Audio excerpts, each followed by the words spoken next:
was-wasan yen ngrasake rasane kahanan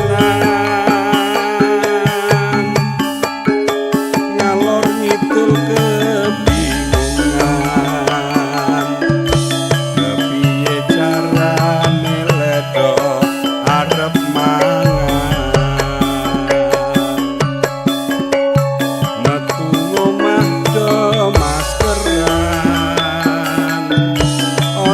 dolan adolan kluyuran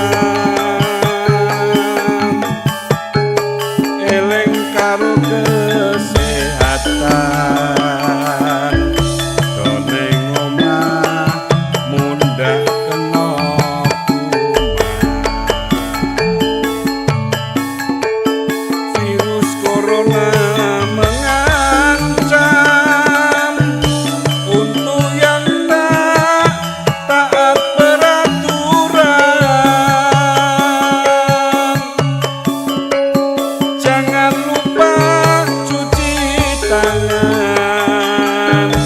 biar bersih kuman cepat menghilang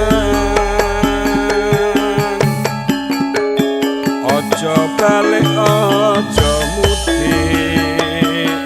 neng perantauan kuwi luwih aman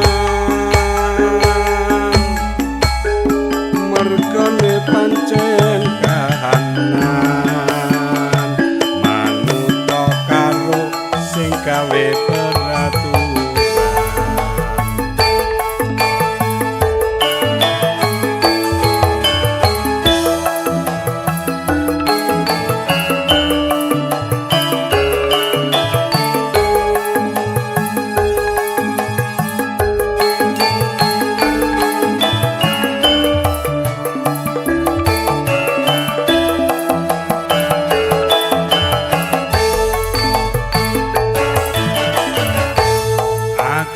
tansah was-wasan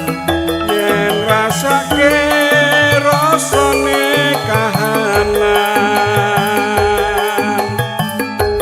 ngalor ngidul kebingungan kepiye carane ledo arep mangan metu omah do maskeran ojo dolan